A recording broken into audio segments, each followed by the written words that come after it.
विश्व सब tennis championship फेरिला परे मोहम्मद आजम, जेमिना एवं आद्या तिवारी को दिल्ली एयरपोर्ट रे विपुल संबर्धना ज्ञापन।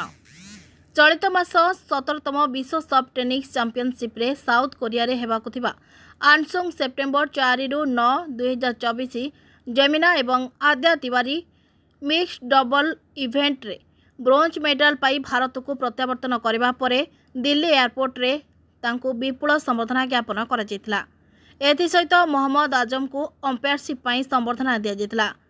यह सफलता सब टेनिस फेडरेशन एवं दिल्ली सब टेनिस एसोसिएशन उपस्थित रही सम्मानित करथिले। यह सफलता फेडरेशन सेक्रेटरी शंकुतरा खदतरा, सभापति महेश खसवला, ओडिशा सब टेनिस एसोसिएशन सभापति रंजन कुमार नंद, पूर्वतन विधायक उत्तर Srijukta Priyadarshi Mishra, Odisha Olympics association, Odisha sports department, Dilip Kumar Mahanti, Nirbhay Kumar Samantaray, Shaktiranjan Mahanti, Basudev Ojha, Nabaranjan Pattnaik, doctor Gagananda Das, Titan Sahu, SR Paricha, Krushnachandra Panda बहु क्रीड़ाविद यह सफलता अभिनंदन जणाइथिले।